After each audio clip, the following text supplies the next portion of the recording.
Starting to think Chris Sarr is not going to show up.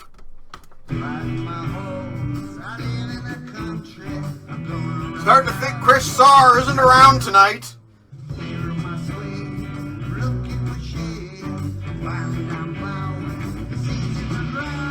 Getting ready to go live at 7.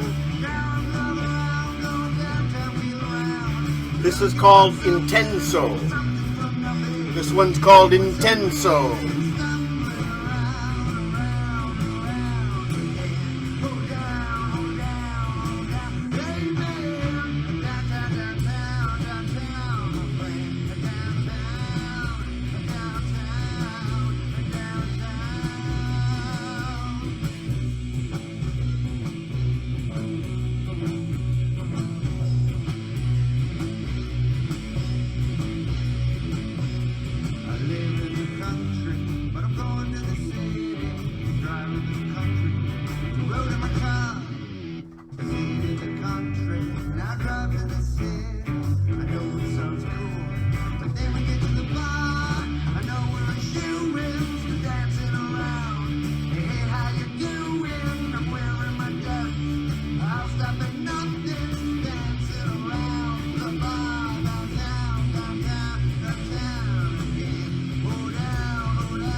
Where are you, Chris Sarr? Where are you?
Alright, I'm ready.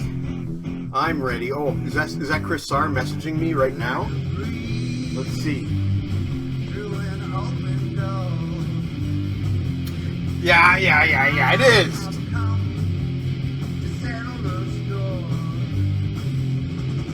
Oh well. Tough luck, Chris Sarr. Tough luck. Alright. Kill the Max the Axe. Turn around the microphone. So tonight's show is being brought to you by Chris Sarr, who told me to graffiti that onto the sign tonight. I'm here now. I was doing this whole thing where I was like closing up on the sign, waiting for you to come, because you're always complaining, oh, where's the sign? You're like sitting here for 10 minutes waiting for me to put up a sign. And this time I have a sign for you. I have the graffiti on it that you wanted. It says what you wanted it to say. Oh, yeah. That's good. I'm going to leave that there all day, all night. Welcome! It says Jay's suck, Chris. That's what you said you wanted. Welcome to the show. I am suffering from some serious neck pain tonight. Oh, really bad. I was almost going to go home early from work today, but there was a lot going on. Actually, they moved my office today. I have a bigger office. The only thing I don't like about it is that it's there's another workstation in the office, so anytime somebody is visiting the office and needs a computer, they're in my office. So that's the only thing I don't like, but whatever. That's life. Chris Sar, haha, beautiful. Hello to Tyler. Hello to Robert Daniels. So before I get into the 80s nostalgia, I'll just tell you a little bit about what's going on, because I need to start with the present to get to the past. And Chris Sar gets a lot of neck pain too. Yeah, it sucks, man. It really sucks. I think I could go for a massage, but I'm not ready to do stuff like that with COVID yet. Anyway, so let's start with what's going on today in the present before we go to the past. I think it was back in October that they announced they were closing the plant where I work and moving operations to the United States. Hey, Kevin Semister, how you doing? Good to see you, buddy. Glad you could make it. So I've been told that my job, I don't have an end date. A lot of people have end dates. I do not have an end date. I've been told my job has a future. Hey, John T. Snow, and massage place down the road from you. Yeah, you're right. That's a rubbing to Zug there, Chris. I've been told my future is I have a job, but the reality of the situation is that anything can change at any time. A lot of people thought they had jobs and currently do not. So I'm kind of living it week by week.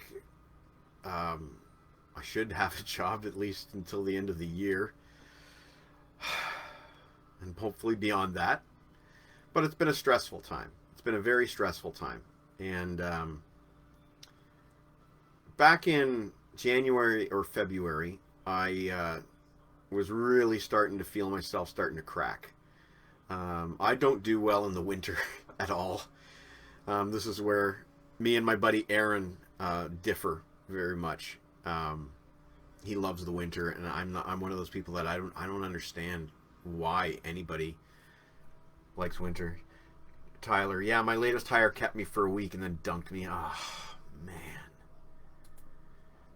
Rob, I'm just living it week by week because I can't plan too far ahead. You know what I mean? I can only seem to really plan 1 week at a time. Things are changing so rapidly in my life. Anyway,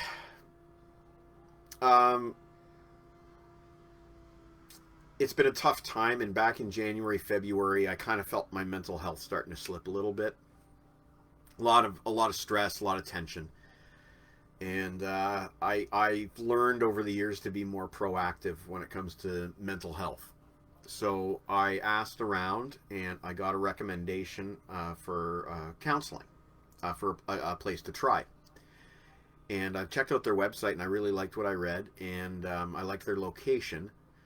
But what really appealed to me was the fact that they offered online counseling like this, via Zoom, actually. And that really appealed to me because, for one, my dad always called me a homebody. I like to stay home. And for two, in the wintertime, I don't like to drive at all. So, if I could avoid having to drive somewhere and park somewhere and get counseling at home, that really appealed to me. So I decided to do that. And they only had 2 counselors that did online counseling pre-COVID. Only 2. And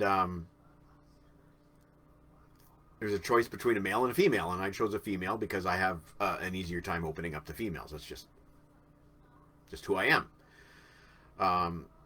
And it turned out that she really gets me and has been helping me a lot. And back in, I guess, March,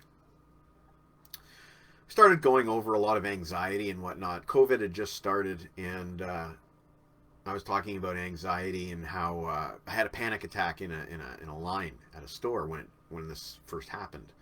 So I left the store and just went home. I didn't shop. And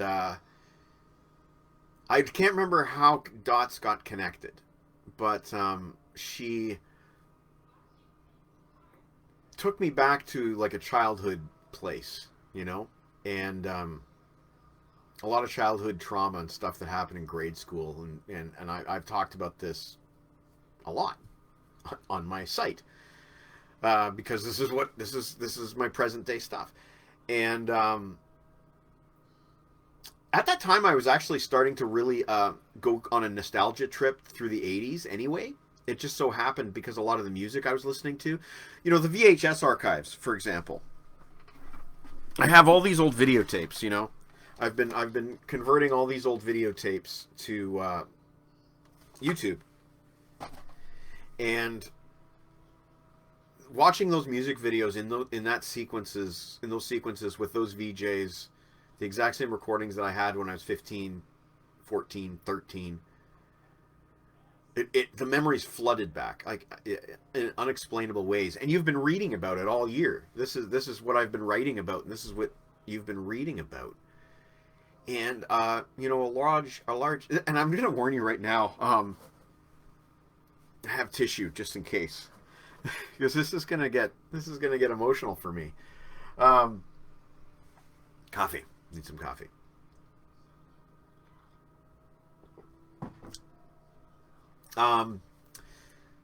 But you know, as much as my school life kind of sucked back in the 80s, my home life was excellent. You know, and not everybody has that. So for a lot of people, you know, their school life sucked and their home life sucked. But I had a great home life and great parents.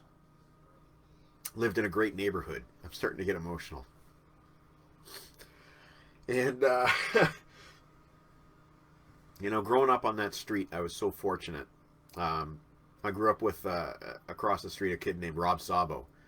And I know, Scott Peddle, if you're here, maybe I'll, you know, and I should tag some people. Oh, shit, you know, there's comments here.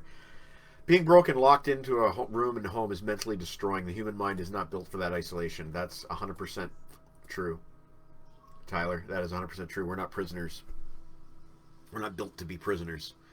That's why prison is a punishment. And, yeah, we're not made for isolation. I hate that I have to keep scrolling down for comments and it doesn't show me. But, anyway. I grew up with a kid named Rob Sabo, and I know Rob Daniels knows Rob Sabo, and I'll tag Scotty Peddle, because Scotty Peddle grew up with Rob Sabo. Rob Sabo's a musician, local guy, fantastic guitar player, great singer, great songwriter. He was one of my best friends when I was a young guy, really young. But then Bob Shipper moved into the neighborhood, I guess. I don't know the whole history. I was so young, but Bob Shipper was my friend after Rob Sabo. He was this flaming red-haired kid that lived on the street 2 doors down, and we became best friends. And yeah, we had some good times. Like, we were tight from like grade 2, I think, but grade 2. Me being in grade 2 all the way up to like the end of high school, and then he had to go to college and we had to get our own lives. I went to university and he went to college and got a job in architecture, and yeah, man, we had some good times when we were really young. I can remember playing Star Wars. I got a lightsaber. Well, it wasn't actually a lightsaber. It was like a generic, what you would call like a knockoff today. It was like a glow in the dark sword, and you know, they called it a laser sword or whatever, but it was cool. I mean, it was cool. You could really hit people with it. And so I got to be Darth Vader, and this is when the first movie had just come out, and at the time a lot of us actually thought Darth Vader was a robot. So yeah, I remember that. Tyler, yeah, one grade school bud just bailed out recently. Something huge. Friends that old are hard to hold down these days. Yeah, man, I'm sorry to say that you're kind of at that age where massive changes happen, and they're happening to you in the worst time in our current history. You know, this is we are living through historic times. There's no question of that. Um, so you know, my earliest memories of Bob Shipper are playing Star Wars in the front driveway with this glow in the dark laser sword that I had, and I got to be Darth Vader. And I remember going to his brother John's birthday that year, probably that year anyway. It was first movie time. And I remember getting him a C3PO for his birthday because I had R2D2, and that meant that we could play together. And man, they were a good family, the Shipper family. Such an amazing family. I feel so lucky that we grew up with such amazing families like the Zabos and the Shippers. Um,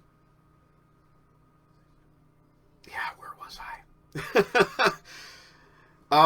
So Bob and I grew up, and I had it pretty tough in school, and I get it. I understand why. I wouldn't have liked me either, to be honest with you. I was just talking about this with somebody the other night. And, like, I'll give you an example. This was from, like, grade 5 or 6. And we were starting to take Antarctic exploration for the first time in school. And it's like I've been waiting, like, 4 years for this to happen because my dad homeschooled me on it. On like, 3 subjects my dad homeschooled me on. World War One, World War Two, Antarctica. So it's like, finally, we're getting the stuff I know about, you know? Not sports and not all this other bullshit that the other kids liked.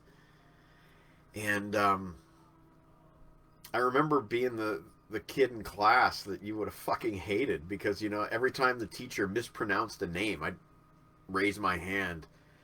It's pronounced Amundsen. It's pronounced Shackleton. I would have hated me too. But Bob Shipper was my best friend, and he didn't go to the same school as me. He was 2 years older as well. And I feel very fortunate that I got to come home and hang out with guys like Bob Shipper and Rob Sabo and these other great neighbor friends that I had. Bob Shipper and I, there's a, who was my grade 6 teacher, says Chris Sarr, and she had black hair, short black hair, and her name escapes me.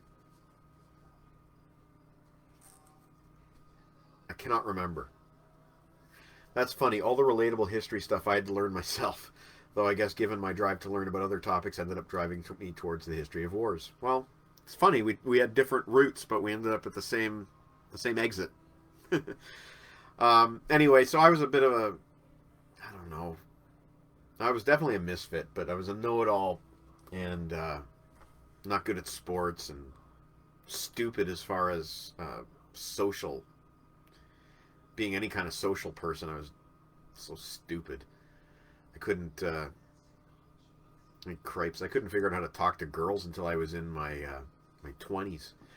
Chris, sorry, I had Mr. Shramick. I don't remember him at all, so I didn't have him. I would have been in the other class. I know that my grade 6 was Alan Rudstetler's class. I know that. I was in Alan Rudstetler's class, and Steve Hartman, and probably Jeff Brooks as well. In grade 6, something really cool happened, and the Catholic and public schools, they had different March breaks. And my week of March break, Bob was in school. And his week of March break, I was in school. And I was getting it pretty hard from Steve Hartman that year. And I needed Bob to show up and stick up for me. That's exactly what happened one day. I'll never forget it. we were on recess, and Hartman was going at me, and out in the distance, I can see Bob Shipper pulling up on his BMX bike. And Hartman fell flat on his ass when he saw how big Bob Shipper was. And he pretty much left me alone for a lot of the rest of the year. But Bob was good people, and he was so creative. Together, we have a real creative chemistry, and it's something that only happens a few times in a lifetime. Really, I've had great creative chemistry with a couple of people in my life, and he was the first. We would just create, and one of the earliest things that I can remember us creating were little garages, parking garages for our dinky cars in the front yard. And we would take little twigs, stick them in the ground, and make a little roof of twigs, and then cover that with grass. And then the next thing we did was create little cardboard bases for our action figures. And I can remember making a Cloud City. And he made little pocket doors, little cardboard pocket doors in Cloud City. We made our own board games. We designed our own video game. That, I mean, when I say designed our own video game, I mean we drew pictures of our own video game. And we like made a name for our video game company, and we said we were going to submit our designs to Atari. And Bob is cool, said Rob Daniels. Yeah, man. Sure is.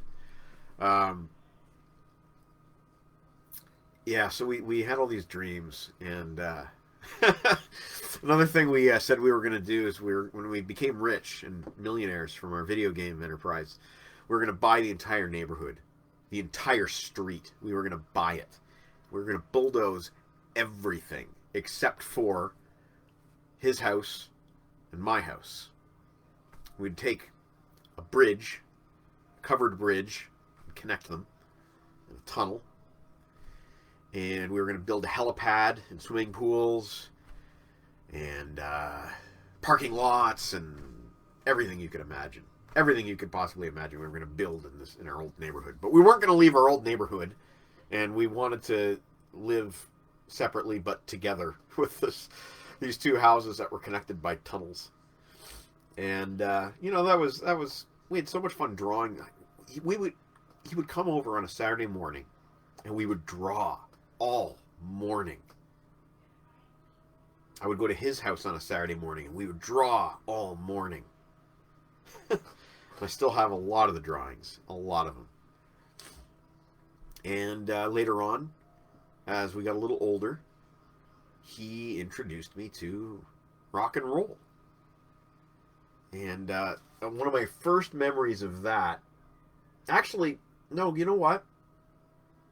I'm going to rewind back to grade 5 for a second, because before I really got into rock and roll seriously, in grade 5, I went over to his house and recorded 3 songs. They were from his sister Ingrid's collection of 45s, singles. And there were 3 of them. There was Manfred Mann, the Mighty Quinn. There was AC/DC. No. Maybe.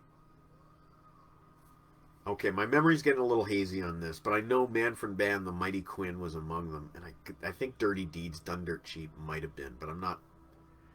Don't quote me on that. Anyway, I remember recording these songs off of him, just tape deck to tape deck, speakers to microphone, as bad as it could get. But that's all we had in the 80s. That's all we had. But when we seriously got into music, I was in grade 7, which would have made me, what, like 12 years old, I guess? 11, 12? I'm not sure. Let's say 12. And Van Halen. I remember hearing Van Halen. And I remember hearing Iron Maiden, and Helix, and Kiss, and Judas Priest. And something changed forever. I had brand new priorities in my life. That was a shared moment. It's a strong, strong moment. It happened Christmas of '84, maybe. And he was over at the house, and we just got a new Atari game. It was like Snoopy and the Red Baron or something like that. And it was one of those games that just kept going and going and going, but you could keep... It kept our attention. We kept it going for hours. And I remember him going home for lunch and coming back and continuing to play the game. This was a tradition we had. It might have been Boxing... It was Boxing Day, yeah. It was a tradition we had. On Boxing Day, we'd get together and show each other our gifts. And I got Snoopy and the Red Baron. And he got Masters of Metal Volume 2, which had all these songs on it by Iron Maiden and all these groups. And it was the first time I heard Run to the Hills. And it changed my life forever. It was a shared moment. Yeah, so as he got into music, I got into music. And it got to... There was a certain time where any album he had, I had to tape it off of him. Or have my own copy. It was kind of funny. Like, I had a mirror image of his tape collection for a couple of years, probably. All except for one band, a band called Fifth Angel, which had Ken Mary on drums, who was in Alice Cooper's band and I think House of Lords as well. But Fifth Angel was the only band that he was really into that I didn't do anything for me.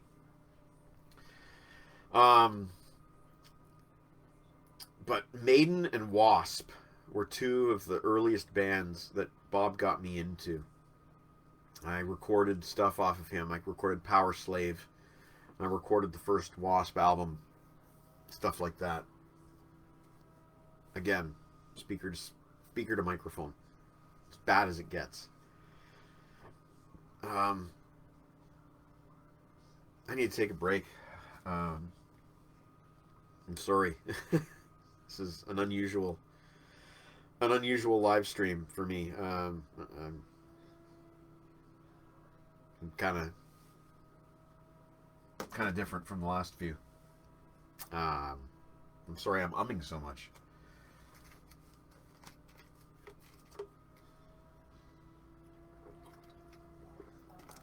Bob was really into Frozen Ghost, yeah. That came later on. I'll get there, buddy. I'll get there. I have no way of seeing if anybody's watching. It's not giving me a number of viewers, so I have no idea. If you're out there watching, let me know. Because it looks like nobody's watching, but yeah. So Maiden and Wasp, and I've written so much about these years recently. Blackie Lawless from Wasp had these stupid saw blade wristbands, right? They were like a circular saw, cut them in half, and put them on a leather wristband. Well, Bob and I made Eric Woods 9. Oh, thanks, buddy. Take your time. This is your story, your space. We're just here for the ride. Thanks, guys. Appreciate it. So we made these stupid saw blade wristbands out of juice tins, and we made our own spiked wristbands out of juice tins. We'd cut little spikes out of the juice tins. Says 9 here. Thanks, Kevin Semister. Thanks, buddy. Anyway, I keep stopping and starting. I'm really sorry about that. I wish this was more consistent.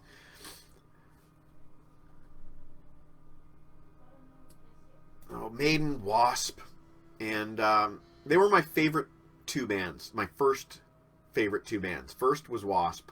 I had a Wasp shirt.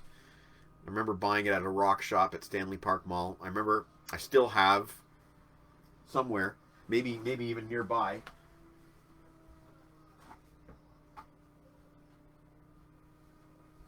Maybe not nearby, but I still have my Chris Holmes Wasp badge, and I think Bob might even bought that for me for my birthday one year, because Chris Holmes was my favorite guy in Wasp, the blonde guitar player. He was my favorite guy in Wasp, and then after Wasp, Maiden, and then Kiss, and I need Rob Daniels graphics, says Chris Sar. Yeah, I do. You apologize much more. I'm gonna buy you a Mountie uniform so you can really fit the stereotype. Oh shit. Okay, point taken. Um, yeah, so then came Kiss, and admittedly, Kiss had more to do with George Blaz, my next door neighbor, than Bob. Kiss was the George Blaz band. Bob and I both got into Kiss, basically, uh, probably more through George, and I've talked about George a lot too. He passed away a number of years ago, unfortunately. Otherwise, he'd be watching tonight. Um, George, I recorded all my Kiss albums off George, and Bob and I kind of explored Kiss at the same time. We both got like Destroyer at the same time, and I remember at Highway Market, which was a store that no longer exists in Kitchener, and a lot of people think is one of the greatest stores to ever exist ever. The toy section was legendary. They had a Lego display that was the envy of. They had professional builders come in and do it every Christmas. They had Transformers, an entire wall of them. They had Atari games from every maker, a wall of them. You could find any Atari game at Highway Market. But I remember they had also a record store, and it was kind of a weird. You had to go up a staircase off to the side of the building, and it was in a little room on this upper floor, and they had a copy of Kiss Alive and Kiss Alive 2 on cassette. And I remember it was like the only copies of Kiss Alive and Kiss Alive 2 on cassette. And Peter Couliard couldn't afford them, so he hid them behind like Blondie or something like that, so that nobody could buy Kiss Alive and Kiss Alive 2. They had good donuts, says Chris R. I did not know that. Any comments about Highway Market, please leave them below, and I will be happy to read them, because I have such great memories of Highway Market, especially the toy section and those creaky wooden floors. Oh man, I if you could invent time travel, that might be the place I would go back to, is Highway Market, because as a kid, it was better. I mean, better than Toys R Us. I remember when Toys R Us opened up in Kitchener, and everybody was like, "Eh," because it looked like a big warehouse, and it, kind of still does. That's sort of its image, but Highway Market was a toy store, man. Like I can remember putting stuff on layaway, and yeah. So any good comments about Highway Market, please leave them below. Uh yeah. So we bought albums kind of at the same pace together. I had an allowance and he had a job at one point, but we were into a lot of all the same bands, really. Best Lego displays ever, says Rob Daniels, 110%. And I'm trying to think of some of the other bands we got into in the early days. Helix, obviously, because they were local, so obviously Helix. A Triumph, although I don't think he ever bought a Triumph album. Rob Daniels spent a lot of time in that toy section. I don't think Bob ever bought a Triumph album, but I did later on. We were never into Rush together. He didn't care for Getty. I guess I didn't either at that time. We disliked a lot of the same stuff, which sometimes is another thing that bonds people together. And he didn't like wimpy music, and I didn't like wimpy music. But later on, we got into power ballads because we wanted girlfriends. Mike Kovacic, which I could have gone. Sounds magical. Mike, I'm just curious. Mike Kovacic's a really awesome buddy of mine. He's actually co-hosted a section before on this show when we were talking about Star Wars. But Mike, I'm curious, have you lived in Kitchener your whole life? Let me know. Yeah, so we were in all the same bands, same movies. And Whitesnake is another band that we kind of explored at the same time. This is would have been 1987, right? The big Whitesnake album came out in 1987, but all we knew of Whitesnake was the 1987 stuff and Slide It In, because Much Music played Slow and Easy a lot. So take me down slow and easy. Last time I picked up a chick with music? Well, I'd rather not tell that story, Law. No. I have not had better luck with it, Tyler. No. We got into power ballads because we wanted girlfriends, not because we had success getting them. But that's a whole other story that I could go on for days about. So Whitesnake, the two albums was all we knew. And then one day, we were at Dutch Boy, which is another store that is no longer around, and they sold groceries, and they sold clothes, and they sold action figures, and they sold music. They had a music section. We went to the music section one day, and all of these Whitesnake Geffen reissues had come out. Albums like Live in the Heart of the City, Trouble, Love Hunter, Come and Get It. And we're like, what? and Bob's like, this isn't the same Whitesnake. And I'm like, yeah, man, look, it's got the same logo. It had the same Snake logo that was on the Slide It In album. And he gets the copy of Live in the Heart of the City, and he points at, I think it was Mickey Moody, with his big hat, big kind of cowboy-looking hat, and he's like, yeah, but who's that guy? And I confess, I'm like, I don't know. But it's the same logo, so it has to be the same Whitesnake. And, of course, later on, as we learned more about music, we discovered that Whitesnake were a band that had an extensive history, and going all the way back to Deep Purple. And we're learning about rock and roll together at the same time, you know, and neither of us really had any guidance in this from older brothers like a lot of other fortunate people have had. Tyler, trust me, not getting them was better. I don't doubt you. Mike, I grew up in Milton. Moved here in 2014. I guess that's when you started your career as Ass Kisser Mike? Is it? Do I have that about right? Chris Sarr worked at Dutch Boy. Chris Sarr, any good memories at Dutch Boy, please post below and I will read them. My aunt also worked at Dutch Boy, I think in Waterloo. So yeah, like we're discovering Whitesnake together. I'm trying to think of other bands that we discovered together. I can remember walking to Stanley Park Mall. I live next to where that Dutch Boy used to be now. Cool, Rob. I can remember walking to Stanley Park Mall the week that Iron Maiden's album, Seventh Son of a Seventh Son came out, and both of us going to A&A Records and Tapes with, you know, whatever it cost, probably $20 in our hands, and buying Seventh Son of a Seventh Son for the first time, opening up the cellophane, taking a look at the cassette inside, reading some of the lyrics, looking at the artwork, looking at the photos of the bands, and then, you know, when we got to our street, we branched off. I went into my house and he went into his house, and we both listened to Seventh Son of a Seventh Son. And you know, as far as I'm pretty sure it was you who showed me Cake. No, it was not. It would have been Auntie Jen. Well, more your mom. Tyler, I'm not the biggest Cake fan. I only own one Cake album. It's more of a your mom and Auntie Jen thing, honestly. I go with them on Cake, but I'm much more, if you're ever interested in like 60s, 70s, 80s rock, then that's more me. Like Guns N' Roses, Slash. I know you used to be really into Slash when Rock Band was God, that's almost 10 years ago that Rock Band was the biggest thing in the world. How does that make you feel? But you know, that's more my speed. Is you know, my favorite bands are Kiss, Iron Maiden, Black Sabbath, Led Zeppelin, Judas Priest, AC/DC. You know, dad rock, I guess they call it now, but back in my day, they used to just call it heavy metal. And I was pretty closed-minded about the music I listened to back when I was a teenager. I would only listen to heavy metal. I was, yes. Then I stumbled into Slipknot, and yeah, I feel old now. And Slipknot are just a tad on the heavy side of what I like. I've said it many times before, but there's a lot of music I can't relate to anymore. I guess I'm not an angry young man anymore, and I blame Jen for that. She took a lot of the anger out of me.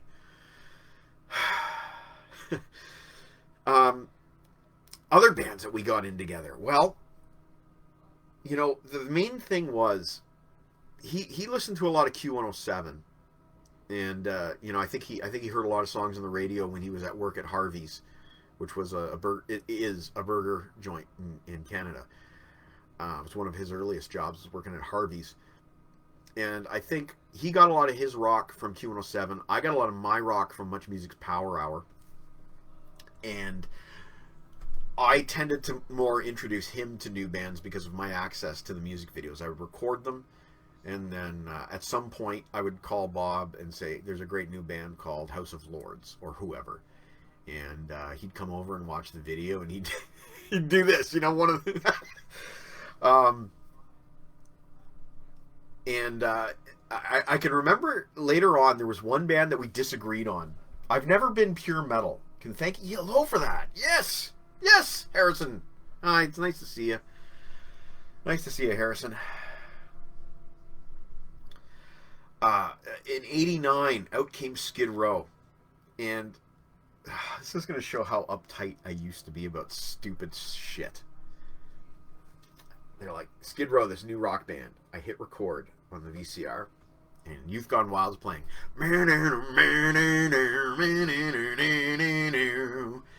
Tyler wants to know what ELO's like. They have a lot of Beatles in them, Tyler, I think. Soundtrack music has been in my life since 1977, says Rob Daniels. In 1977, we know what came out that year. By an industrial music phase in the 90s and Metallica too. Interesting. Harvey's. I could go for some frings right now, says Mike Kovacek. Rob, the interesting thing about you having an industrial music phase is that you never had to dye your hair black. You were already there. Naturally. That's cool. Skid Row came out with Youth Gone Wild, and I taped the video, and then I hit stop. Because I decided I didn't want this band in my video collection. And do you want to know why I hit stop? Can anybody guess why I hit stop? I'm not going to tell you until you leave a comment. But suffice to say, I decided I didn't like Skid Row, and Bob did. Because let's face it, I was in the wrong on this. Sebastian Bach is a fantastic singer. And he's as far as I'm concerned, and you can disagree with me if you feel like it, the main feature of Skid Row is Sebastian Bach. 18 in Life, played the crap out of that 45. Rob, did you have the 45? Because that would have had a B-side on it, if I'm not mistaken. Maybe? Like a non-album B-side? Let me know. So I won't explain to you what I didn't like about Skid Row at that time until you guys leave some guesses. But we disagreed on Skid Row. It was one of the first bands we really disagreed on. And he liked Skid Row, and I decided I didn't want them in my life for a stupid reason. At that time, he did start to get into some softer rock, and I think he really... I think everybody matures in their musical taste. And, he realized if you don't want to be headbanging all the time. So, bands like Frozen Ghost and Barney Bentall and some of these other more mainstream rock bands rather than the headbanging all the time. And meanwhile, I was still getting into Wasp. And so we started to have a musical divergence around that time, I think. But most bands we still solidly agreed on. It was the earring that went from the chain from the ear to the nose, says John T. Snow. He's 100% correct. I was uptight. Maybe he knows that from me talking about it before. I don't know. But he's 100% correct. It was the nose chain. It was the nose chain. I saw that and I'm like, nah. And then later on in life, when I'm in my frickin' 30s and going through a midlife crisis, I had, I had one of these. I had one of these. And these. I still have this, and that's mainly because I can't get it out without assistance. At college, I got into Gordon Lightfoot. Yes, my girlfriend at the time told me I was too young to listen to Gordon Lightfoot. That's BS, of course. That's awesome, Rob. And Harrison and Tyler are going on about... Okay, so, Tyler, yes. You're 100% right, but... you got to remember the context. This is 1989. I'd never seen one of those before. They didn't, as far as my world, it didn't exist yet. Now, obviously, my taste changed later on because I had one of these and I had one of these and all this other stuff. And every girl I dated, up until your Aunt Jen, every girl I dated had one of these or one of these or one of these or everything else, right? Or these or... Every girl I dated because of whatever. Anyway, that's... And Jen doesn't even have her ears pierced. I remember her mom. She said to me, if Jen ever comes home with another hole in her skin, or with a hole in her skin, I'm going to have a hole in my head. That's her mom that said that. And so The fun stuff, lol, says Tyler. Yes. But, okay, so you know, I'm not very good socially, okay? I'm really not. Look, I'm doing a show from my freaking home office. This is how social I am. And Chris Sarr knows I was a complete and total misfit. Scott Peddle knows. I couldn't have. I am embarrassed when I think of some of the things that I did to try to get the attention of girls. But I'll tell you one. You know, cicadas, little cicadas, when they shed their shell. The girl that I liked, I decided to get her attention by hanging a bunch of cicada shells all over my face. So, I think Bob wanted a better chance at meeting a girlfriend than I was likely to help him out with. And you know, I was musically kind of very strict. I didn't want to listen to anything but metal. Buzz bugs, says Mike Kovacic. Yes, they are buzz bugs. And that would get everyone's attention. And it did. Got her attention. It's just... got her attention. Yeah, so, you know... And Bob also... he helped me get my first job in a way. He was working at the grocery store at Zares in the bakery. And he was always encouraging me to get a job there. He said I had to go in and talk to the manager. And eventually my dad got sick and tired of me sitting around at home, so he went and talked to the manager on my behalf. And I got a job at Zares. And I worked with Bob there. Well, I didn't work with Bob. He was in a different department. But I worked there for him for most of a year. I quit at the end of the year so I could have a summer off, which was kind of a BS excuse. But I don't regret it. I mean, I had a good childhood, a good adolescence, you know. I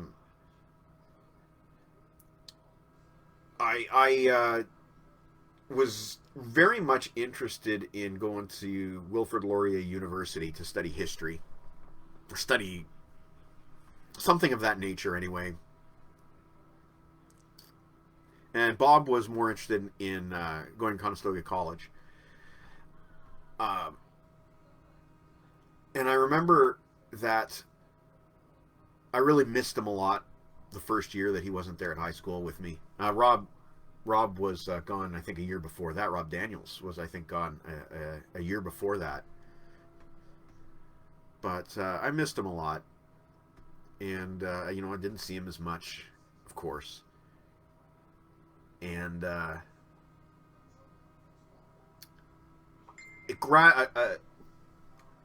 Chris Sarr can't watch anymore. That's too bad. Okay, no problem. His Wi-Fi's, his data is almost used up. Just thank him for watching. Thanks for watching.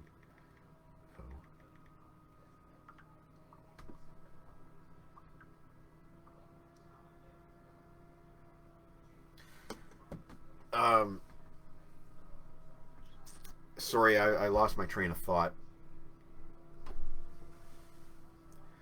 I think from the later years of Bob and I hanging out, I have a lot of really strong memories, but I missed him at school. One of the best memories I have of him and I hanging out was the summer of '91. And I'll be honest with you, I have a cousin that was a bit of a... well, he was a bit destructive, a bit of hyperactive, I guess was the word they used back then. Tyler sat on his ass playing video games. I couldn't not be here for a close friend in need. Yeah, for sure. Yeah, so summer of '91, I have this rambunctious cousin, and he was due to visit the cottage for a week. And wouldn't you know it, just so happened that Bob Shipper showed up at the cottage, and he announced that he had just gotten a new job for the summer, and he was going to take the week off, and he wanted to take it off at our cottage. And he was the kind of person that he had an open invitation. It wasn't like he was intruding. It sounds that way, that he showed up one day and said, I'm staying with you for a week, but he had an open invitation. And my parents loved Bob Shipper. That was one of the best best summer weeks of my life. He showed up when my rambunctious cousin was there, and he freaking kept me away from him because I really didn't want to be around him at that time. He's a much different person today, I will say that, but back then I was so over it. So Bob showed up, and I remember we went on a bus tour of Bruce Nuclear Power Plant. Nuclear. Not nuclear, Lisa. Nuclear power plant.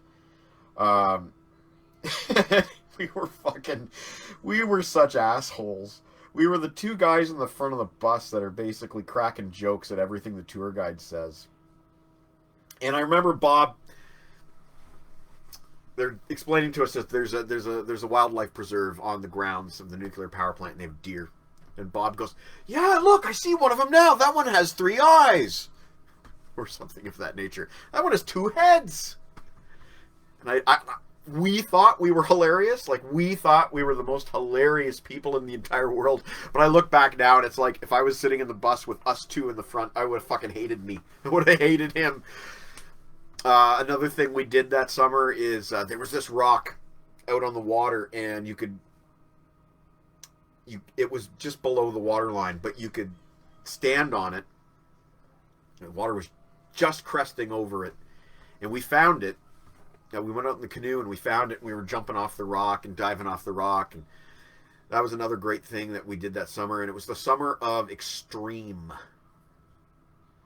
More Than Words was a big hit, but we were into songs like Wholehearted and When I'm President, You Can Be in My Cabinet. So many great songs in that. Decadent Stance. It's a Monster. So many great songs on that album, and he had it on cassette, and we played it that entire week. Just like flip it over, start it over again. We played the entire tape over and over and over again, and I loved it so much that I asked for it for my birthday that year, and I received it from my cousin's mother, Aunt Linda. She didn't hate me after treating her son like shit that entire week. We were talking about getting our ears pierced. And my cousin said, "Yeah, let's do it. I want to get my ear pierced." And Bob's like, "Yeah, let's do it." And I said, "Yeah, let's all do it. Get my ear pierced. And maybe a girl will like me because I have some bling on my ear." And we're on our way to the ear piercing place. It was called the Clan. I think it was called the Clan. It was a hair salon. And Bob goes, "You know what? I'm starting a new job next week. I don't want to show up with an earring." And as soon as he said that, I said, "Yeah, I'm not doing it either." And my cousin went through with it. And to this day, my Aunt Linda blames me and Bob for my cousin going through with it while we both backed out. She thinks that we set him up. But we did not set him up. Bob backed out for legitimate reasons. I chickened out. But we did not set him up. We did intend to go through with it. I'm glad I didn't, though, because when I did get my ears pierced finally, I got it done properly with a larger gauge needle. And piercing guns don't endorse piercing guns at all. If you're going to get your ears pierced, get them done properly with a needle. Yeah, so that was perhaps the last hurrah, you would say. We really had a good time that summer. And remember Van Halen came out with For Unlawful Carnal Knowledge that summer, and he gave that to me on CD for my birthday that summer. And there were some other big songs that summer. Scorpions, Winds of Change, Queensryche, Silent Lucidity. It's a good summer for ballads. And, ballads. You're trying to... I had to have some in my collection that I could play for whatever girl was willing to talk to me. But like I said, I didn't know how to talk to girls. I was pretty awful at it. I guess that's how Jen and I ended up meeting on MySpace, is that I could at least hit the backspace button before I said something stupid. Or hung a cicada off my face. Ah, shit. Yeah. So anyway, I said earlier that this all related back to the events of this week. And going back to the very start of what we were talking about here, um, one of the things that I did as a result of counseling is I just hey John T Snow, thanks for watching, buddy. One of the things that I did as a result of counseling is I wrote a letter to Bob, and I did it for myself. I didn't intend to send it to him or anything like that. I put it on my site because it's what I do. I write because I'm fortunate enough that people read it. And if something's good lately, I've been using it because I feel very fortunate that I'm at the point now where people read stuff even if it really doesn't have very much to do with music. If it's got more to do with me and not music, I'm very fortunate that a lot of people are still reading it. So I've been posting a lot of personal stuff. And I posted a letter for Bob, and I did it on his 50th birthday. And like I said, I had no intention of sending it to him. It was just something I did for me. And I got a reaction. And I didn't even think it was... It wasn't something that I was especially enthralled with, personally, as something I've written. I think that an earlier thing that I wrote back in, like, March, called Just a Boy, was far, far, far better. But whatever the case may be, it got a reaction. This letter that I wrote to Bob got a reaction. And my sister ended up emailing it to him. And later on that night, he called me up. And it was the first time we spoke, and unfortunately, first time we've spoken since his dad passed away a couple of years ago. A year or two ago. And you know how it is at a funeral. You know, there's so many people, and you can't talk to everybody for very long. And I was glad to be able to go to the funeral at all. I had to go back to work afterwards, but you know, it's not a good time to catch up with people. Yes, I've definitely had some very nice moments of reuniting with people at funerals, but Bob called me up and we spoke for about half an hour. He really appreciated the letter that I wrote. You know,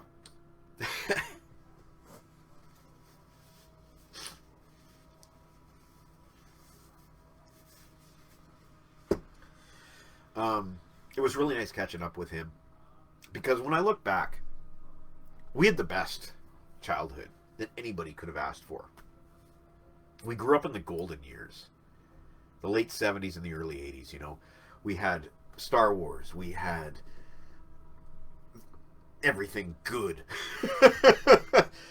Sorry, this is pissing me off. Just wanted a little higher, but okay. Anyway, we had everything good.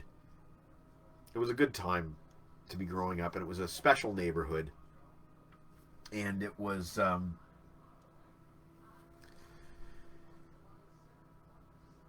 we both came from very solid families. Hello, puppy. We both came from very solid families. You know, his mom and dad they were awesome people. His mom, he still has his mom, thank God. They were awesome people. You know, it was like we had two sets of parents, kind of. You know, my parents treated him like he was part of the family. And they've always done that, really, for my friends. They've been very good about that. And you know, it was such a great environment. We were surrounded by other kids that also came from really good families, and we were encouraged to spend our time creatively. for a variety of reasons, but one of them would be that, you know, our parents wouldn't buy us every damn thing we wanted, so we had to improvise. And this is where we really did some of our best creative work, is just improvising.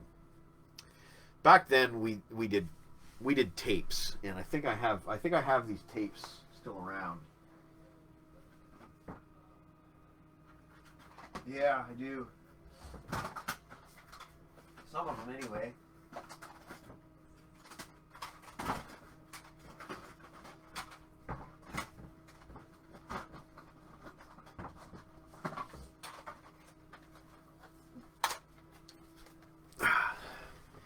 We thought we were creative geniuses, and we recorded all these dumb sketches. Mike and Bob, Volume 7. Mike and Bob, Volume 3, with a Band-Aid on the cover because there's a crack. Mike and Bob, Volume 1, the very first one that was recorded in like 1984. Mike and Bob, Volume 5. Mike and Bob 2. Mike and Bob 4. And they're all but unlistenable. Like they're so bad. They're so bad. But this shows you the kind of things that we did. You know, this is like at least 7. There's only 6 tapes here. Looks like Volume 6 is missing, but it's in there somewhere. But you know, like, this is like 7 hours of recording that we did for nobody, for us. Like, seriously. And they're god awful, but we thought we were so funny. And you know, there might be some nuggets of gold in there that are worth listening to, but I highly doubt it. A lot of this is us singing dumb songs, and you know, he kind of taught me how to improvise lyrics on the spot, which is something I still do. You know, live streaming weekend.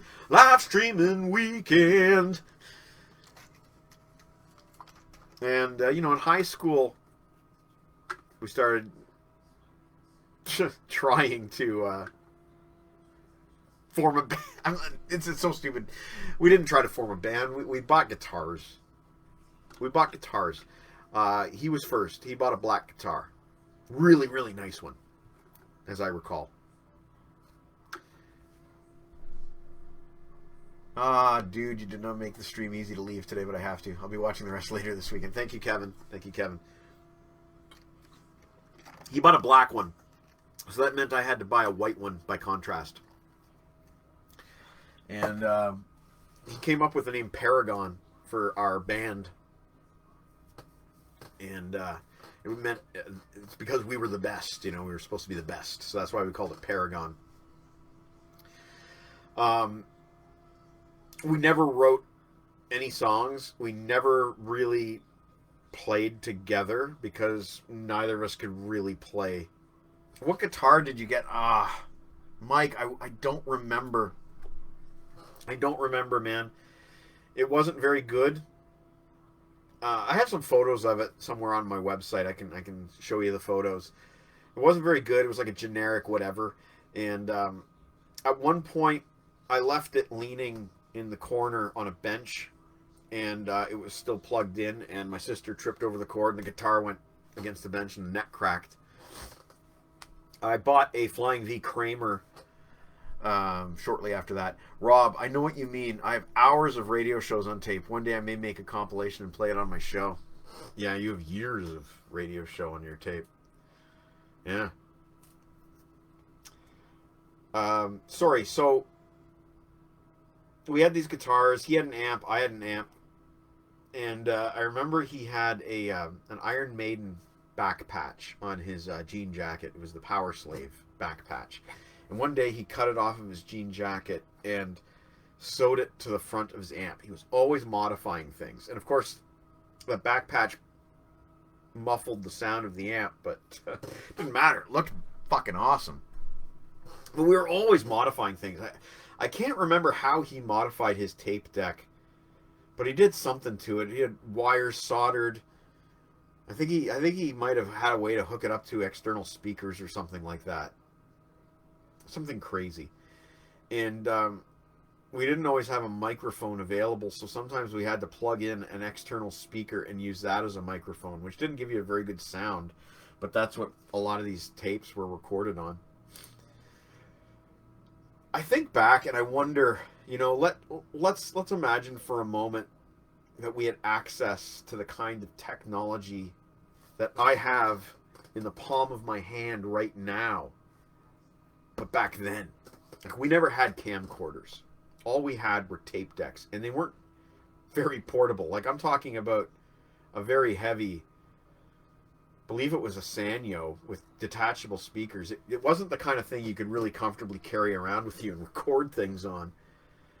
I think back and wonder what we could have done with that, with this, back then. And, like, we were talking about this on the phone the other day, and he's like, we would have been millionaires. We would have been Tom Green before there was a Tom Green. Remember us making prank phone calls. Yes, Harrison, you just got it. Boba Fett. Thank you. Thank you. I think you're the first one to mention that the shirt is Boba Fett. I think back, and we used to make prank phone calls. I don't know if he wants me talking about this, but it's too late. I've started. I don't know what grade we were in. We were young, and my sister used to have dance classes. So my parents would be out of the house once a week to take my sister to dance classes, and that gave us a window of like an hour and a half where we were sitting in my basement eating potato chips and drinking Pepsi. Ketchup potato chips. Drinking Pepsi and making prank phone calls. And he had the idea to look up a name, an amusing name, in the phone book and use that to do like a punny kind of prank phone call. So we looked up one guy and his name was Hans. There's a lot of people named Hans in Kitchener-Waterloo. And Bob calls him up. Hans and feet. I have Hans and feet. And hung up the phone. Another one, we call up somebody named Price. Come on down. It's The Price is Right. Like, we weren't the Jerky Boys necessarily, but we thought we were funny. And then we did Nicky Nine Door when we got a little older, which is when you ring the doorbell and run away. And I remember we used to hit this one guy. If we could get a good reaction out of a house, we'd hit that house all the time. There was this one guy, and we hit him all the time. And I remember Bob hiding in a bush and me hiding way further away. I remember Bob hiding in the bush and running around and ringing the doorbell and then hiding behind the bush, and then we'd ring the doorbell again and take off, you know. Sorry, man, I hope you're not mad that I'm talking about this stuff. But you see me smiling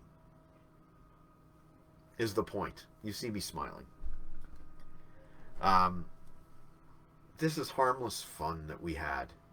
We didn't hurt anybody. We didn't destroy things. Well, I mean, we destroyed some little things, like we would maybe shoot model airplanes with our pellet guns. That's probably something we would have done. But we didn't destroy things of value. We weren't destructive per se. We had a lot of good, clean fun. And that was something really special about growing up in that neighborhood. We didn't drink. We were very anti-drug. We just had fun. We created and we had fun. And I remember us kind of making fun of the next door neighbor when he started drinking beer, and he got a bit of a beer belly on him. And I remember us kind of making fun of him a bit, and oh boy, I don't want to look like him, you know. And you know, alcohol and stuff, that was always kind of a turnoff to us. We were united in that regard. And I don't drink today. I don't particularly care for it, to be honest with you. I think part of what made us so fortunate to grow up together in that era was we lived in a world that was not as scary as the one we live in today, and it wasn't unusual for us to just run wild around the neighborhood. We had kind of distinct borders to where we were allowed to go, but it was a pretty broad canvas. You know, we were pretty much entrusted to come home on our bikes on time, and we very rarely stayed out too late. Although I can remember a few times when we were playing tennis over at the park well after dark, and you know, somebody's like, Mike, your mom's calling. It's time to go home. And I'm like, oh, but the guy, they're still playing. And I'm like, yeah, but your mom says it's time to go home. It was that kind of time. It's not like today. You wouldn't leave your kids at a tennis court at night anymore. When I was growing up, we used to make fun of people who were like, oh, you know, it's the good old days, blah, blah, blah. Not as good as, you know, they were better back then. But now I am that age, and now I do see the good old days were better. They really were. We'd never seen a drug. It was a different time. It was a very, very different time. And as we grew up, we both grew up with family values, and you know, he's been married for God, like what, 22 years, I think, something like that. Maybe longer, maybe 24 years, 25. I've been married for 12. Question mark. 12. No, it's 12. You know, he's got 4 kids. I don't have any, but that's just because of circumstance. I want to be able to share all of these stories for 2 reasons. One, I think it's really important that people hear a happy ending, you know. I think it's really important for people to hear a story like this and hear about a true friendship, something real, something deep, something intense, you know. And 2, I want to be able to look back on this and remember these stories as clear as I remember them today. So that's why I think it's important for me to tell these stories. Mike Kovacic.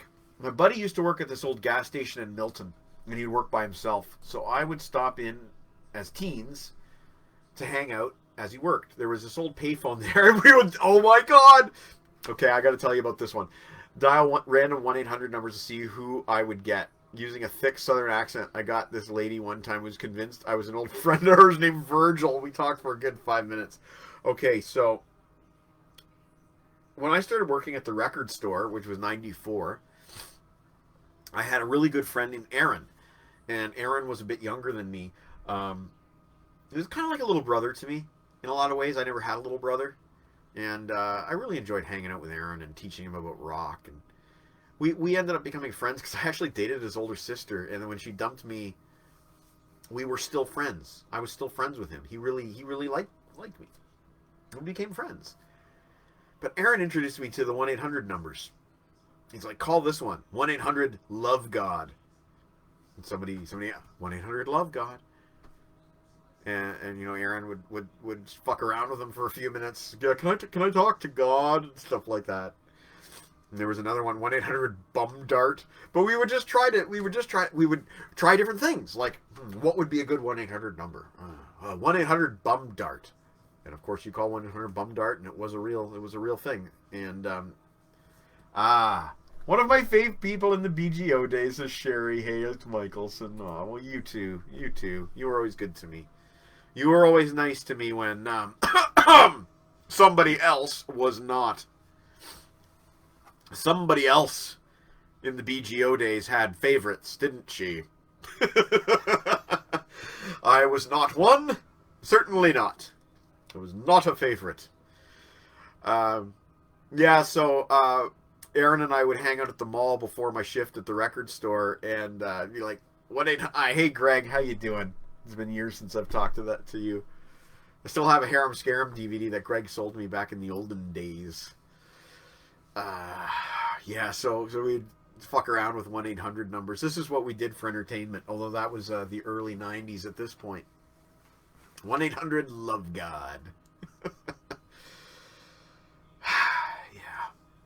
That was what passed for entertainment. I think I will tell you the worst thing that Bob Shipper and Sherry Hayes Michelson, you know who I'm talking about. You know who I'm talking about. I'm not going to say anything else. Yeah, so I'll tell you the worst thing that we did. And this is the extent of our destructiveness. And it wasn't that bad. I guess.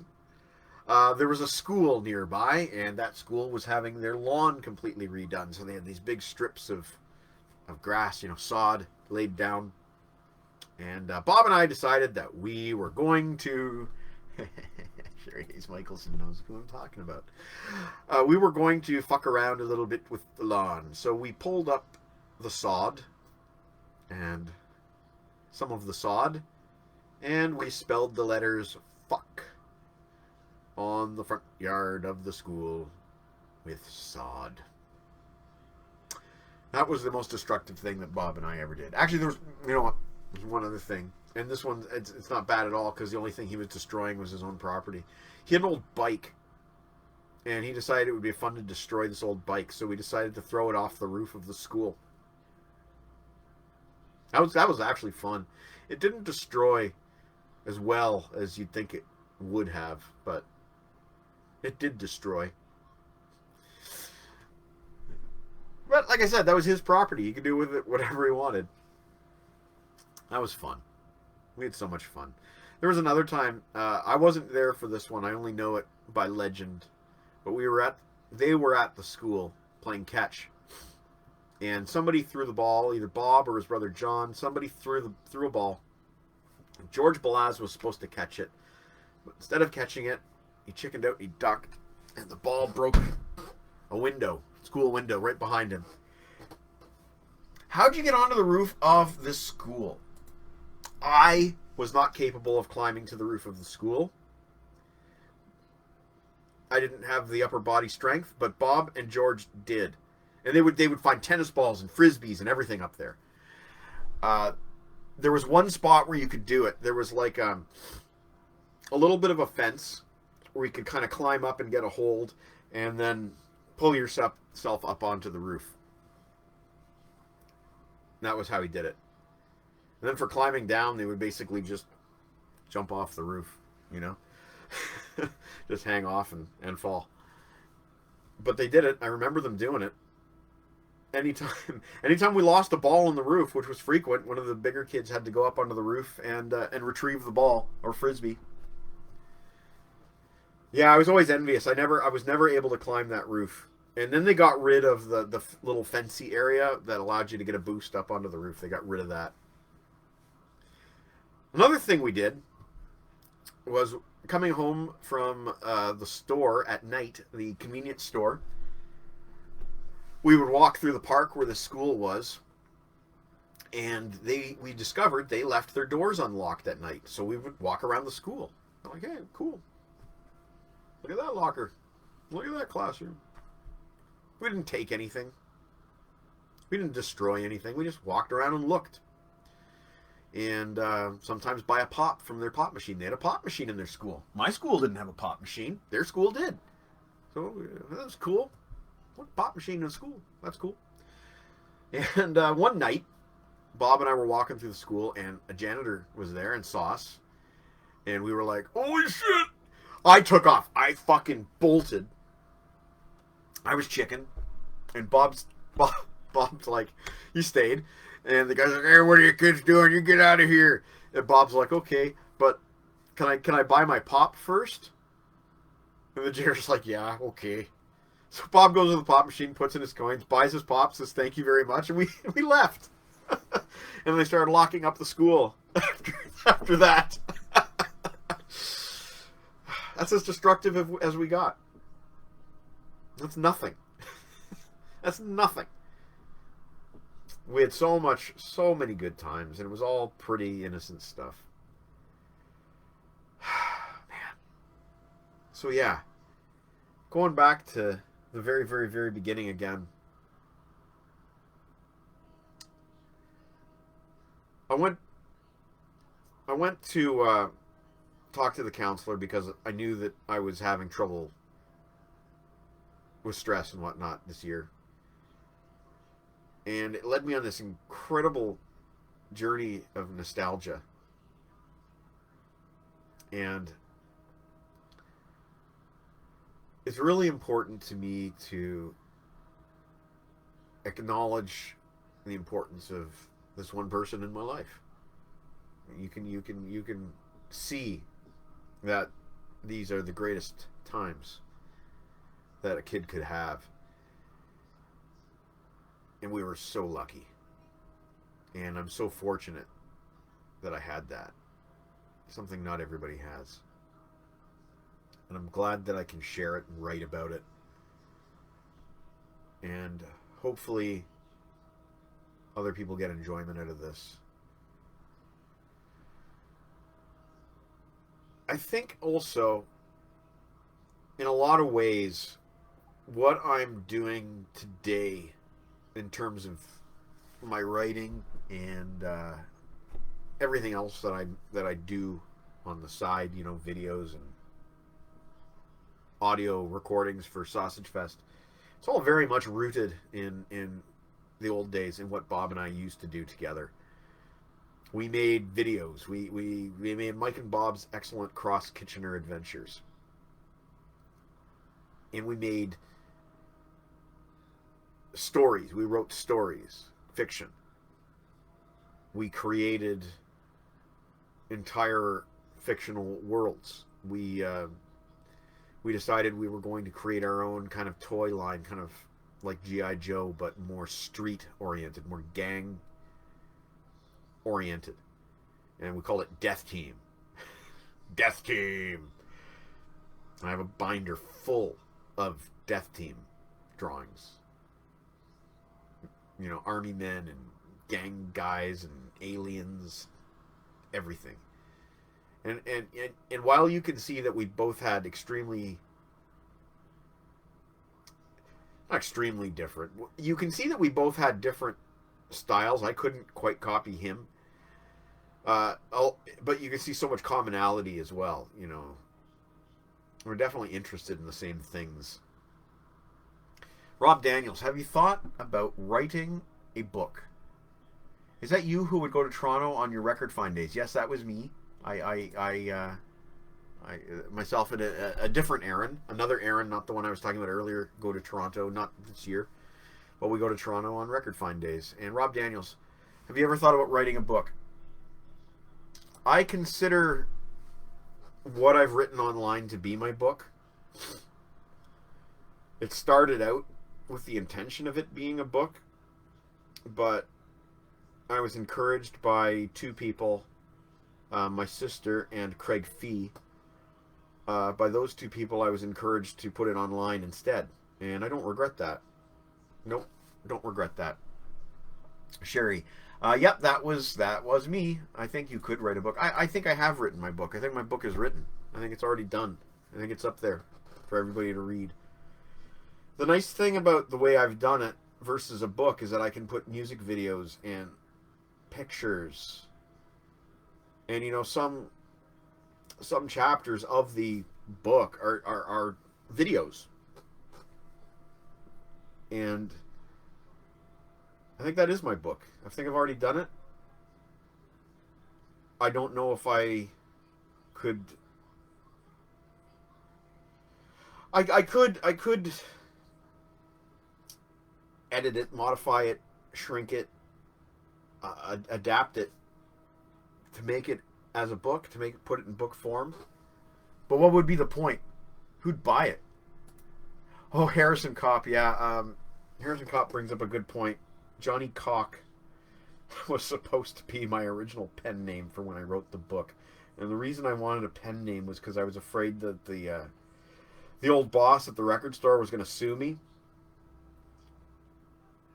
I've told this story before, but when I started writing Record Store Tales, he phoned me. Yeah, he did. He phoned me. Wasn't happy. But that's why I decided I wanted to use a pen name. Johnny Cock. What a stupid. But that was also I was also at that time sending these things to Aaron.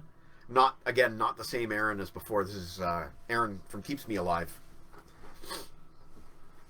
Sherry. Love that. Yeah, Sherry knows.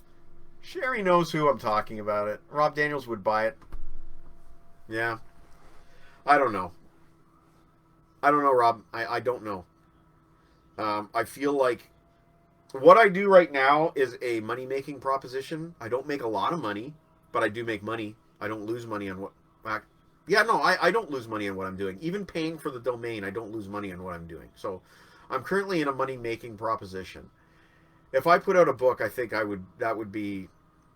Honestly, being truthful here, that would be a vanity project, and I'd be just sinking money into having books sitting around my house with my name on them. And I think I would have to use a pen name if I did put out an actual book, because maybe that guy would sue me. I don't know. Or he would try. I don't know. I'm happier with it as it is. I think I'm happier with it as it is. There's certain things I don't know how I would tell the story verbally that I've already done in sort of like a video kind of format. But it's a nice... I'm glad that you guys think it would be a good idea to do a book. Thank you. Appreciate that. I don't know. I don't know. There's a certain instant gratification that I also get from doing what I'm doing now. I can write something, and I can have it online tomorrow if I put some effort into it, and I can get your reaction from it tomorrow. And that's a rewarding feeling. And I know, Rob, you know what I'm talking about, because you do the live radio thing. So when you're doing your show and you're getting comments from listeners as they're experiencing your show, you get... I know the feeling. You get a kick. And it's a good feeling. So, I don't know. Putting out a book, I don't know. Talk me into it, I guess. But I'm not feeling it. I'm not feeling it. It might also be really, really hard to... As Rob says, the website is the modern equivalent of writing a novel. And my novel has 850 chapters right now, almost. So how many books is that? Now, granted, some of them would be cut, and other ones would be shrunk, and other ones would be combined together into one. So it wouldn't be 850 chapters if I did put it into print. But, you know, that gives you an idea of the volume, the sheer volume that I've written about. Some of it's very personal. Some of it is more historic recounting of rock history. And I've said this before in a previous video. I've said before that I think personal rock history is a part of the whole gestalt of music history. My personal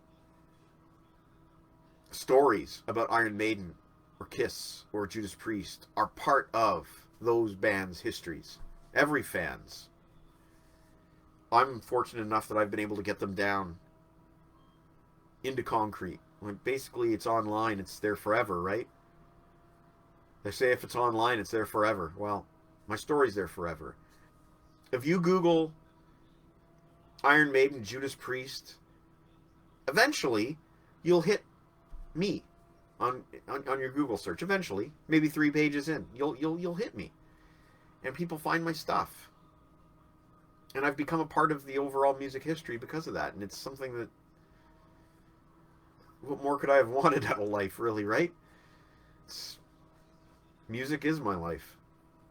Music and my family. Those are my life.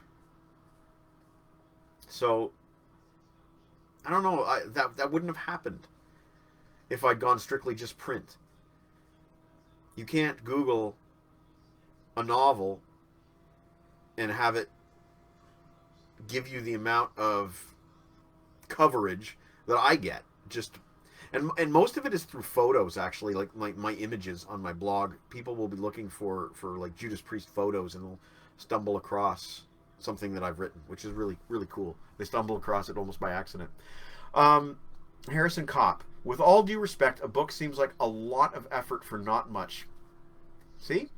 Especially given the ease and established presence of the website. Yes. Robert Daniels, our stories are there to be found. If you could get an artist, or if you still like drawing, make it a picture book. Oh, Frankie Toms, that's brilliant. I love that idea. I wish I was a good enough artist to do that myself. Yeah, that'd be cool. That's a great idea, Frankie. Frankie Thoms? Is that how you pronounce your last name? I think it's pronounced Thoms. That's what I understand, is that it's pronounced Thoms. Yeah. Frankie Thoms works at the quarry with Mr. Slate. Anyway, you know, the website now is over 8 years old. It's like 8.5 years old now. And sorry, I'm just looking at somebody parking near my car. Why are you parking next to me? Okay, you're moving. That's good.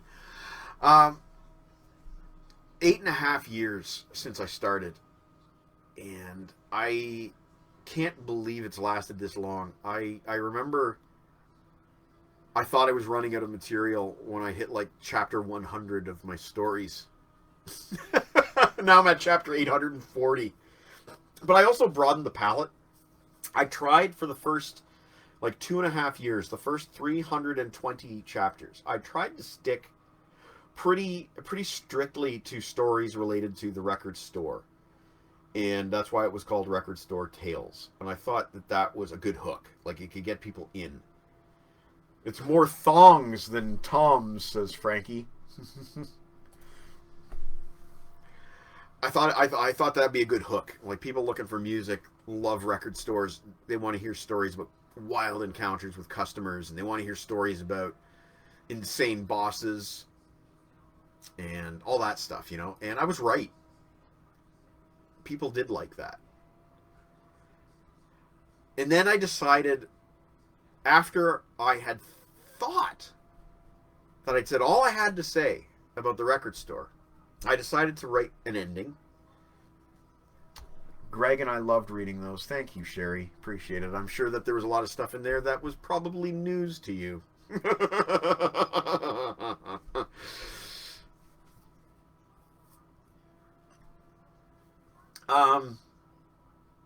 Yeah, so I decided that I was going to write the ending. And to be fair, even though I've progressed way beyond 320 chapters, I did need to write an ending to it at some point, because the ending is such an important part of it. How it ended maybe almost could have been the beginning of it, in a way. Some news and some very relatable. Well, maybe when I'm done talking about my buddy Bob, maybe I'll talk a little bit about some of the things that happened at the record store. I decided after I finished the ending that I was going to do something else, and I decided to keep it related, so I called it Getting More Tale, which was a sequel to Get Record Store Tales.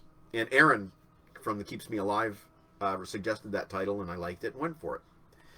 And because I changed the title, I was able to change the content.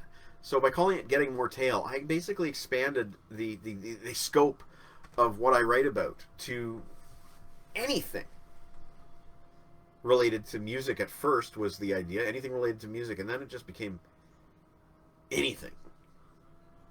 I've written about weird stuff. I've written about aliens. I've written about all kinds of job-related humor, because I think Record Store Tales is a job-related humor story. So I decided to continue with job-related humor. And that includes commuting and driving and all kinds of other stuff. So the scope really opened when I called it Getting More Tail. I'm glad I did it the way I did, which is writing an ending at chapter 320 and then continuing on with like volume 2. It's like Spider-Man, here's Spider-Man volume 1, here's Spider-Man volume 2. The numbering system continued, but volume 2 is different from volume 1. And as I've done Getting More Tail, there have been tons of stories that went back to the record store because memories come back. Things trigger memories. And I became more brave because I thought, if I didn't get sued by now, I'm not going to get sued. And there were a few people that maybe feel like I wronged them when I told certain stories. But I can't help what my life is. I wrote about my life. And I don't owe it to anybody to hide what happened. And somebody wrote me an email and he told me a story of something that I did. And it was something that he doesn't want me to talk about. He told me expressly he gives me no permission to talk about his story. But he was very angry with me for something that I did. And I had apologized to him about this for, when it happened. And I thought we were okay about this. He came to my wedding. But he wasn't okay about this, apparently. And I told him if I'd known that you still had a problem with me over this, I wouldn't have invited you to my wedding. And, there was a lot of cliquiness at the record store. There's sort of one person who is the center of everything. And if you were in with that one person, you were golden. And if you were not in with that one person, then you were not golden. You were subject to harsher treatment. And while I might once have been in with that person, I found myself out with that person by the year 2000. That was when shit seriously hit the fan. And I knew it was them or it was me. And it took 6 years, but it was me. I couldn't wait for that person to leave, so I'd had to do it myself. And for the one guy who felt that I'd wronged him, I do genuinely feel bad. I would do things differently today. But Record Store Tales came between us. He remembers a lot of it differently than I did.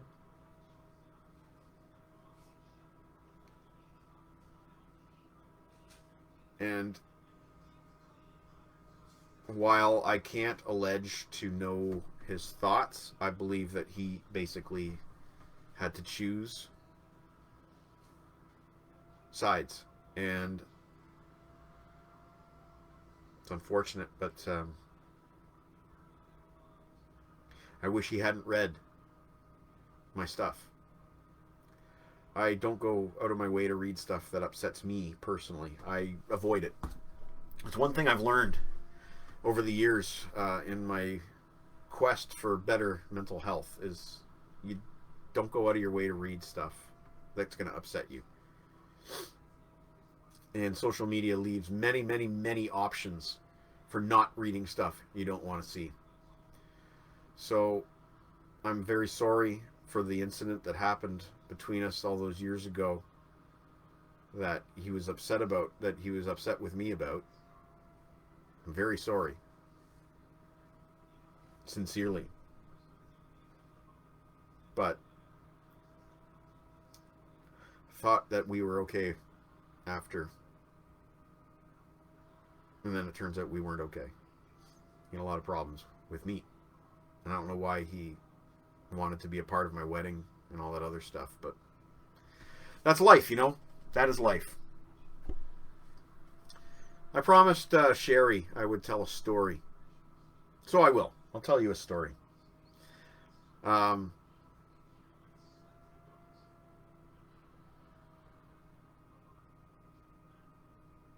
there was one person at the record store who shall not be named, but you know her. And she was kind of an assistant to the other person. Sherry, just leave me a yes if you know who I'm referring to. But the assistant decided that she was too good to do bank deposits. So bank deposits became my responsibility. Isn't that, it's kind of fucked, isn't it? Bank deposits were her responsibility, but bank deposits became no. The assistant to. The person that assisted that person.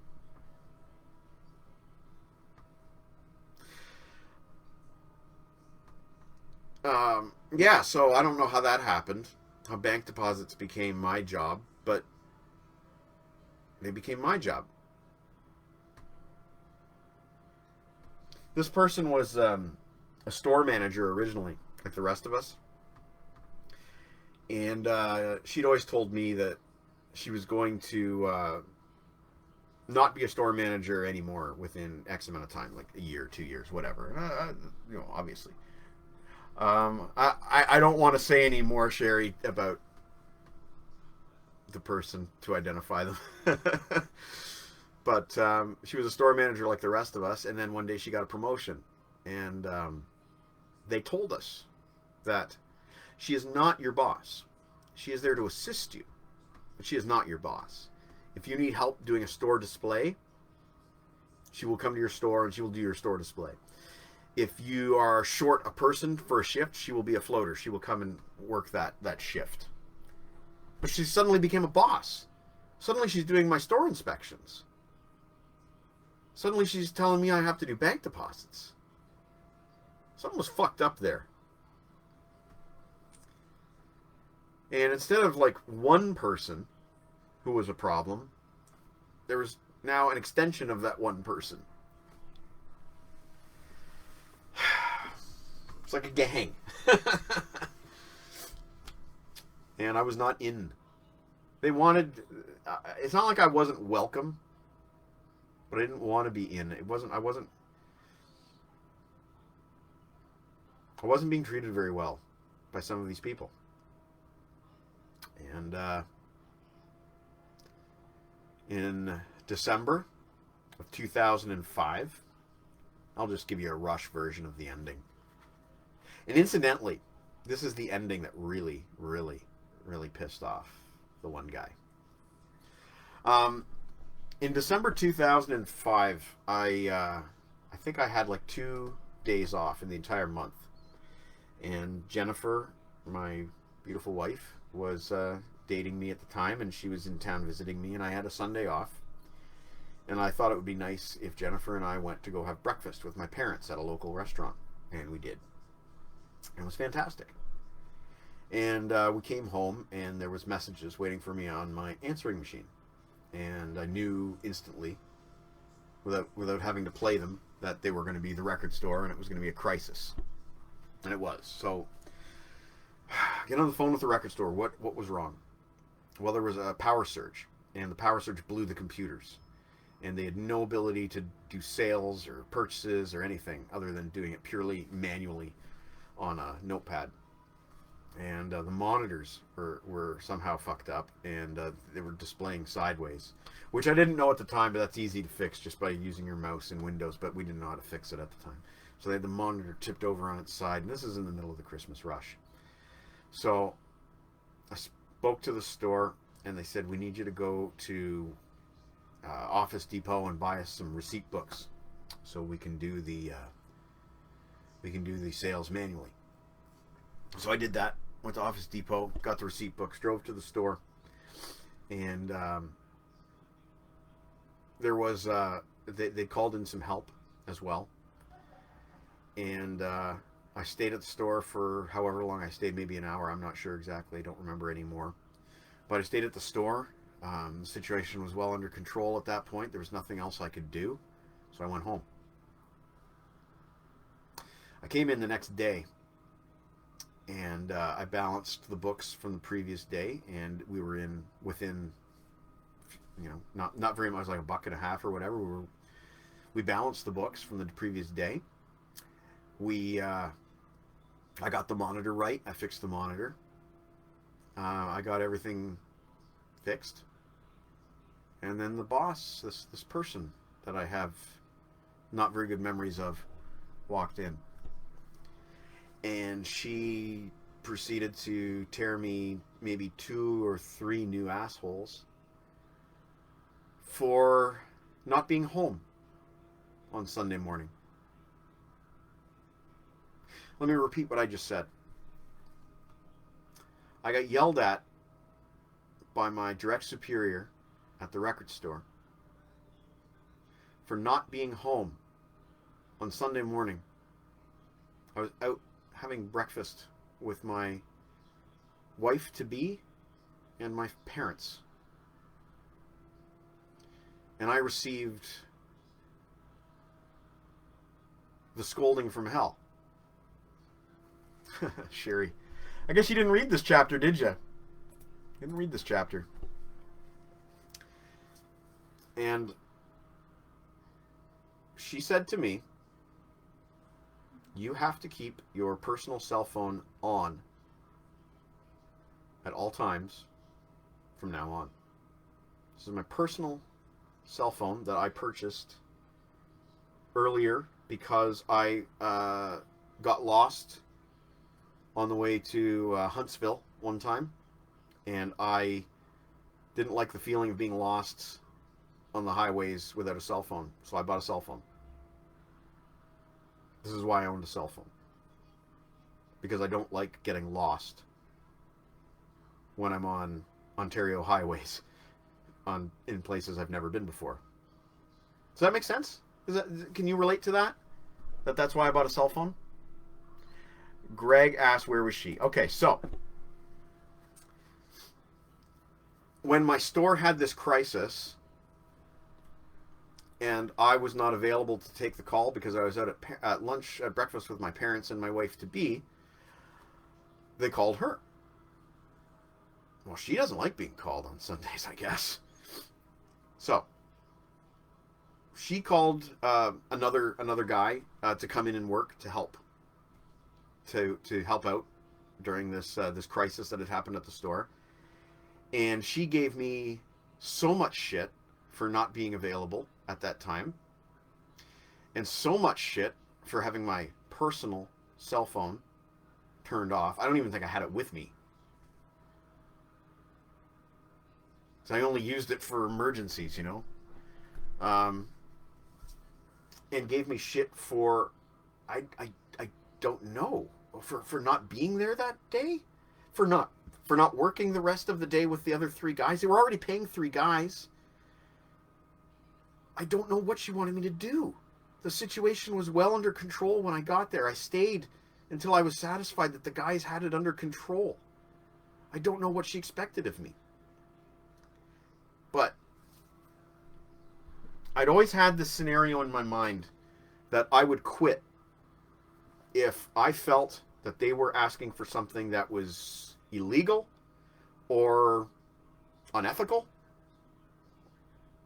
or whatever, miscellaneous demands that I consider to be outside the realm of what I'm willing to sacrifice. I'd always had certain rules in my head if push came to shove. And I didn't hesitate, because I'd already rehearsed this in my head a million times. So when she said, you have to keep your personal cell phone on at all times, she tripped one of my tripwires for one of my conditions that I would not accept. One of them was being told to use a cell phone that I personally paid for, that I chose, that had nothing to do with anything to do with them, if they told me that I had to use it for work. But you can't do that. You cannot do that. So as soon as she said that, I said, I'm going to have to give you my notice. It was like that. I'd rehearsed it. I'd planned it. I knew what I was going to say if she said that.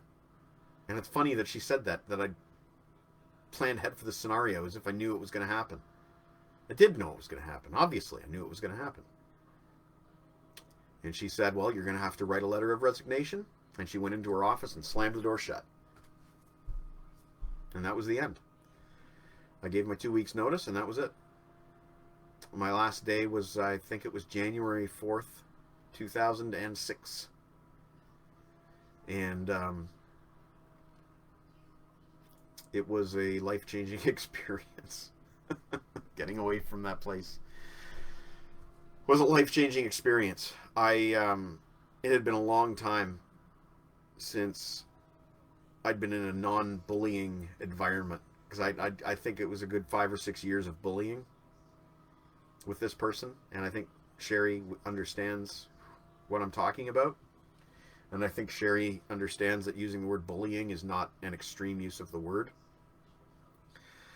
I don't regret a second of it. Not a second of it. It was liberating. I felt good for the first time in so many years.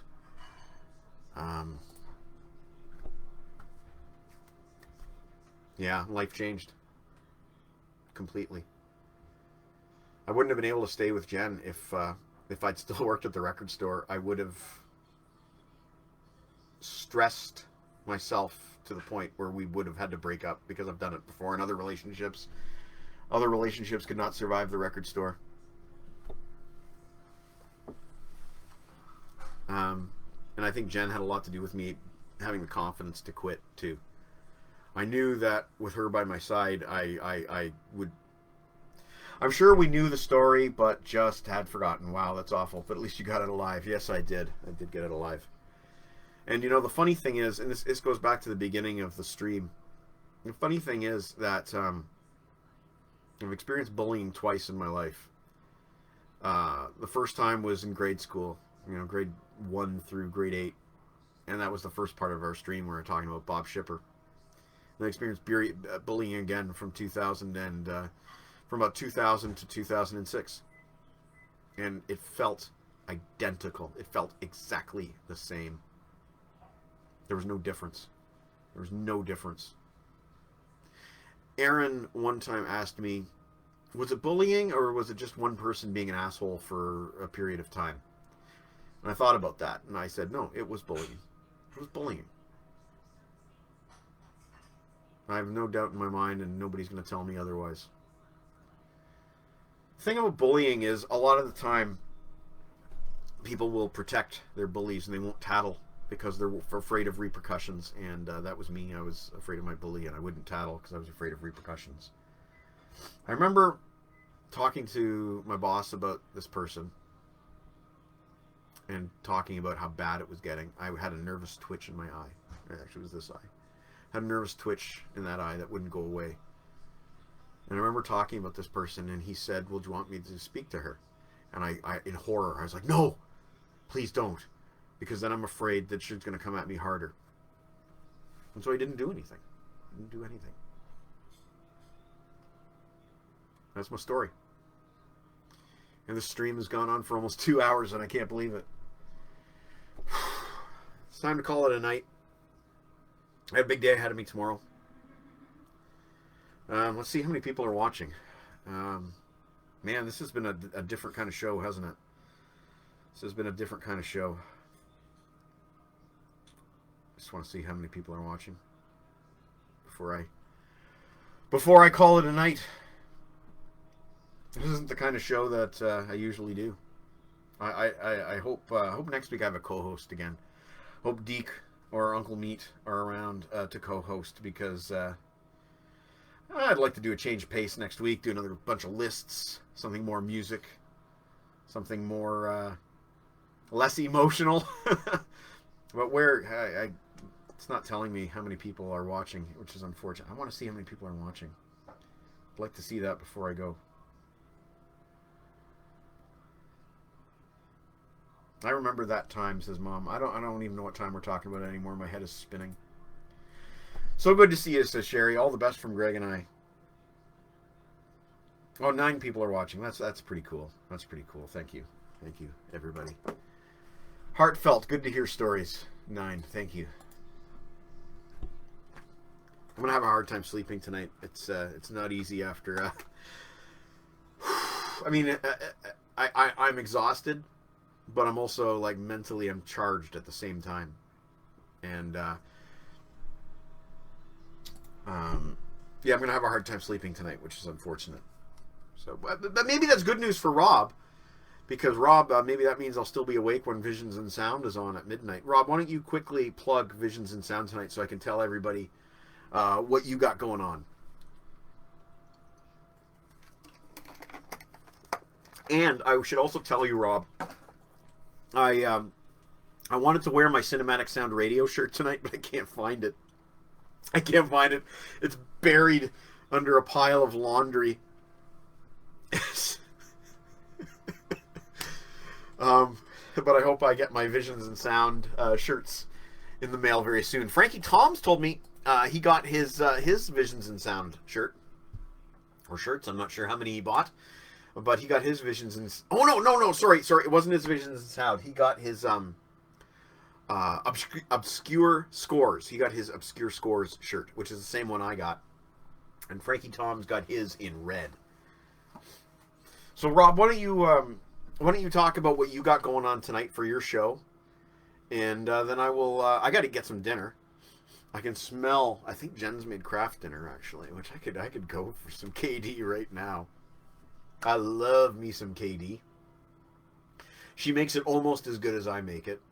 I make it exactly the same as my mother made it when I was a child. I liked it runny, really, really runny, and that's how I make it today. That's how she made it then. Mom, I wonder if you'll remember one other thing. Mushroom soup, cream of mushroom soup. My mom used to make it gloppy. It had these big glops in it, and I used to love the glops. So I like my my mushroom soup nice and gloppy. Thanks to my mom. Just one very nice shirt, says Frankie Toms. I was hoping Rob would tell us what he's got going on tonight. Maybe he's left. Maybe he left earlier when I said I was going to call it a night. Okay, so I'll plug his show for him. Rob is on CKWR. You can go to, I believe it's ckwr.ca to listen to his show, Visions and Sound at midnight. He does movie soundtracks. And if I open up another window here, maybe I can see on his Facebook page exactly what movie soundtracks he's got going on tonight. Let's do quickly go to his Visions and Sound fan page. There it is. Here we go, Visions in Sound fan page. This week on Visions in Sound, space comedies. In space, no one can hear you laugh, but I'm sure you'll get a chuckle from this week's offerings. Featured music is from Mom and Dad Save the World by Jerry Goldsmith, Coneheads by David L. Newman, The Ice Pirates by Bruce Broughton, Paul, I love that movie, by David Arnold, and Hyperspace by Don Davis. Join me this Saturday, 12 a.m. to 2 a.m. Eastern Standard Time on 98.5 CKWR, www.ckwr.com. Not .ca. I said .ca earlier, but it's not .ca. It's, oh, shit, there is that Rob. There's Rob right there. See, I was reading his fan page, so I couldn't see that he just commented. Thank you, Rob. Okay, so it is almost 9, and I'm going to go eat. Tonight's show is going to be brought to you by Pita Factory. No, Pita Pit is where I ordered from. Tonight's show is brought to you by Pita Pit. I'm going to go fuel up, and thank you so much for watching. I'm blown away by the amount of support, and you guys are awesome. I appreciate it so much. I promise. I promise we'll do something different next week. I promise. We'll do something more music and less personal next week. Thank you for watching. I'm going to end it now. Boba Fett says hi. And for Rob, fight hard! Got to do that for you. That's something special that Rob and I have that he likes. He likes what I say. Fight hard! So, thanks again for watching. Cheers.